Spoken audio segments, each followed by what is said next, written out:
السلام علیکم ورحمۃ اللہ وبرکاتہ۔ اللہ کرے آپ سب بعافیت ہو۔ اس سے پہلے کی گفتگو میں نے اس سوال کا جواب دیا تھا کہ رسالت کا سلسلہ کیوں شروع ہوا۔ دوران گفتگو میں نے واضح کیا تھا کہ دیگر انبیاء کرام کی نبوت مخصوص قوم، مخصوص علاقے اور مخصوص زمانے کے لیے تھی، لیکن رسالت مآب صلی اللہ علیہ وسلم کی نبوت زمانہ، قوم، علاقہ اور زبان کی بندشوں سے ماورا ہے اور تمام انسانوں کے لیے ہے۔ یہی وہ اصل فرق ہے جو ہم سب کے ذہن میں ہمیشہ رہتا ہے اور رہنا چاہیے، تاکہ ہم دنیا کے سامنے ٹھیک اور درست گفتگو کر سکیں۔ احادیث کے ساتھ ساتھ قرآن مجید میں کئی جگہوں پر نہ صرف آپ کی رسالت کی ہماگیریت اور عالمگیریت کی نشاندہی کی گئی، بلکہ آپ کو براہ راست ہدایت کی گئی کہ آپ پوری دنیا کے انسانوں کے سامنے قوت کے ساتھ اعلان کر دیں کہ آپ پوری دنیا کے نبی ہیں، عرب و عجم اور پوری انسانیت کے لیے آپ نبی بنا کر بھیجے گئے ہیں۔ کیوں؟ تاکہ دنیا میں بسنے والے تمام افراد پر حجت تمام ہو جائے۔ چنانچہ آپ صلی اللہ علیہ وسلم نے پوری دنیا کے سامنے قرآن مجید کی زبان میں اعلان فرمایا، اے لوگو، میں تم تمام انسانوں کی طرف اللہ کا رسول بنا کر بھیجا گیا ہوں۔ سورہ اعراف میں یہ آیت موجود ہے۔ تمام انسانوں کے نبی ہونے کی یہ معنی قطعاً نہیں ہے کہ آپ جناتوں کے نبی نہیں ہیں۔ ایک شے کے اس بات سے دوسرے شے کی نفی نہیں ہوتی ہے۔ قرآن مجید کی آیات اور متعدد روایات سے ثابت ہے کہ جناتوں کے کئی گروہ نے آپ کے ہاتھ پر نہ صرف اسلام قبول کیا ہے، بلکہ اسلام قبول کرنے کے بعد تبلیغ دین کا فریضہ بھی سر انجام دیا ہے۔ یہی وجہ ہے کہ آپ کو رسول الثقلین بھی کہا جاتا ہے۔ یہ سچائی ہے کہ اللہ تعالیٰ نے آپ کی رسالت و نبوت کو عالمگیر شان عطا کرنے کے لیے وہ سارے کام کیے جن کی ضرورت عقل انسانی بھی محسوس کرتی ہے، ہماری اور آپ کی عقل بھی محسوس کرتی ہے۔ کیوں؟ تاکہ کسی انسان کے لیے انکار کا کوئی منطقی جواز اور عقلی جواز بھی فراہم نہ ہو سکے۔ آخر نبوت کو عالمگیر اور بین الاقوامی بنانے کے لیے سب سے پہلی ضرورت کیا تھی؟ بظاہر سب سے پہلی ضرورت یہی تو تھی کہ آپ کی ذات کو تمام انبیاء سے افضل بنایا جائے، تاکہ ذات اور صفت میں یکسانیت رہے۔ چنانچہ اللہ تعالیٰ نے آپ کو تمام انبیاء کرام سے افضل بنایا اور آپ کے اندر وہ خصوصیات جمع کر دیں جو مختلف انبیاء کرام میں الگ الگ موجود تھیں۔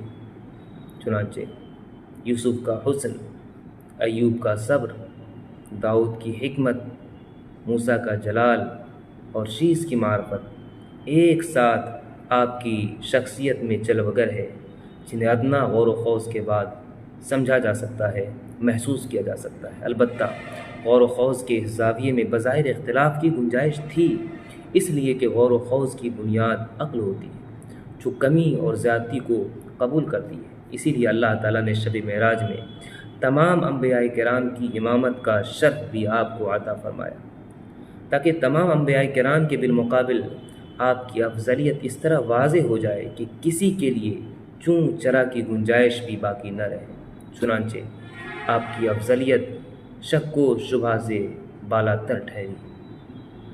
اسی طرح نبوت کو عالمگیر شان عطا کرنے کے لیے ضروری تھا کہ آپ کی شخصیت کو عالمگیر بنایا جائے، تاکہ انفرادی زندگی سے لے کر اجتماعی اور بین الاقوامی سطح تک کی زندگی کے ہر پہلو کے لیے بھی آپ کی ذات میں نمونہ مل جائے۔ چنانچہ یہی ہوا بھی، آپ کی شخصیت کو بھی عالمگیر بنایا گیا اور آپ کی ذات میں اتنی متضاد بلکہ متنوع صفتیں جمع کر دی گئیں جو کسی اور شخصیت میں جمع نہیں کی گئیں۔ یہی وجہ ہے کہ آپ کی زندگی میں پوری انسانیت کے لیے نمونہ نظر آتا ہے۔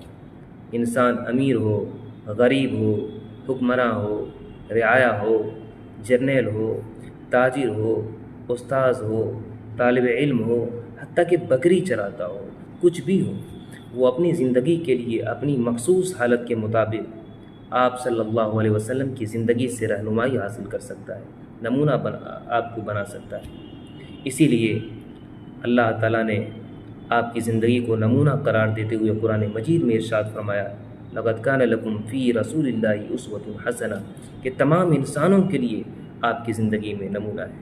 بقول امیر خسرو آنچے خوباں ہمہ دارن تو تنہا داری۔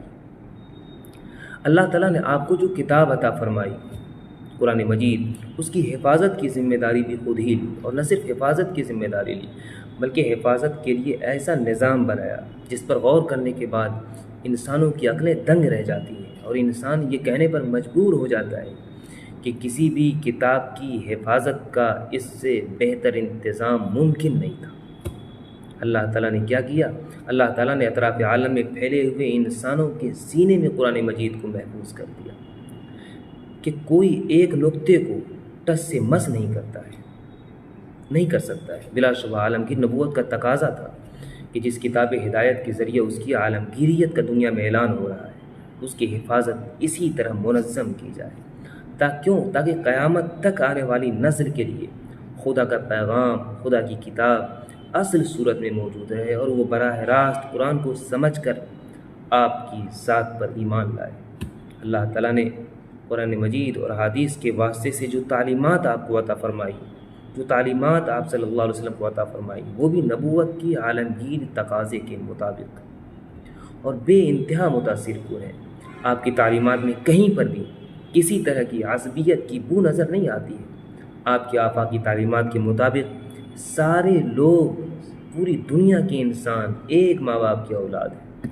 رنگ، نسل، علاقے اور زبان کی تفریق کا افضلیت سے کوئی تعلق نہیں ہے۔ پوری دنیا کے انسانوں کے لیے افضلیت کا پیمانہ صرف ایک ہے، اور وہ ہے تقویٰ، جسے اختیار کر کے کوئی بھی شخص اللہ کا مقرب بن سکتا ہے، اور جسے چھوڑ کر کے کوئی بھی شخص جہنم کا ایندھن بن سکتا ہے۔ چنانچہ آپ کی تعلیمات سب کے لیے تھیں، اسی لیے آپ نے سماج کے ہر طبقے کو اسلام کی دعوت بھی دی، اور جب آپ ذی الحجہ سن 6 ہجری میں حدیبیہ سے واپس تشریف لائے تو حسب موقع اسلام کی دعوت کے لیے دنیا کے بڑے بڑے بادشاہوں کو بھی خطوط لکھے۔ یہ خطوط لے کر 6 مختلف صحابہ کرام ایک ہی دن مختلف علاقوں کی طرف روانہ ہوئے۔ موصولہ اطلاعات کے مطابق آپ کی جانب سے بعض بادشاہوں اور حکمرانوں کے نام لکھے گئے خطوط میں سے کچھ خطوط آج بھی استنبول کے عجائب خانے میں محفوظ ہیں۔ رسول اللہ صلی اللہ علیہ وسلم کے یہ خطوط آپ کی نبوت کی عالمگیر ہونے اور اسلام کے بین الاقوامی مذہب ہونے کی بہت واضح علامت اور صاف دلیل ہے۔ اسی طرح نبوت کے عالمگیر قرار دینے کے لیے ضروری تھا کہ واضح الفاظ میں نبوت کا سلسلہ بھی آپ کی ذات پر ختم کر دیا جائے، تاکہ یہ طے ہو جائے کہ فلاح کے لیے، انسانوں کی فلاح کے لیے نبوت محمدی پر ایمان لانے کے علاوہ کوئی اور راہ ہے ہی نہیں، اور نہ آنے والے دنوں میں کبھی کوئی اور راہ ہو سکتی ہے۔ چنانچہ اللہ تعالیٰ نے آپ کی ذات پر نبوت و رسالت کا سلسلہ بھی ختم کر دیا، اور سینکڑوں آیات و روایات میں واضح الفاظ اور مختلف انداز کے ساتھ پوری دنیا کے انسانوں کو سمجھایا کہ نبوت و رسالت کا سلسلہ اب ختم ہو چکا ہے۔ آپ صلی اللہ علیہ وسلم نے ایک موقع پر ایک دلچسپ اور مؤثر مثال سے سمجھاتے ہوئے فرمایا کہ اے لوگو، میری اور مجھ سے پہلے کے انبیاء کرام کی مثال یوں ہے جیسے کسی نے بڑی خوبصورت اور عمدہ عمارت بنائی اور اس کے ایک کونے میں اینٹ کی جگہ خالی چھوڑ دی۔ لوگ اس عمارت کے ارد گرد گھوم کر تعجب کرتے ہیں اور کہتے ہیں کہ یہ اینٹ بھی کیوں نہ لگا دی گئی؟ تو سنو، وہ اینٹ میں ہی، اور میں ہی خاتم النبیین۔ یہ حدیث بخاری میں بھی موجود ہے اور مسلم میں بھی موجود ہے۔ اللہ کے نبی محمد صلی اللہ علیہ وسلم نے نہ صرف یہ سمجھایا کہ نبوت و رسالت کا سلسلہ ختم ہو گیا ہے، بلکہ یہ بھی بتایا کہ ان کے بعد نبوت کے کتنے جھوٹے دعوے دار کھڑے ہوں گے۔ کیوں؟ تاکہ امت نبوت کے معاملے میں مکمل ہوشیار رہے اور کسی بھی نبوت کے دعوے دار کو یکسر مسترد کر دے۔ چنانچہ یہی ہوا۔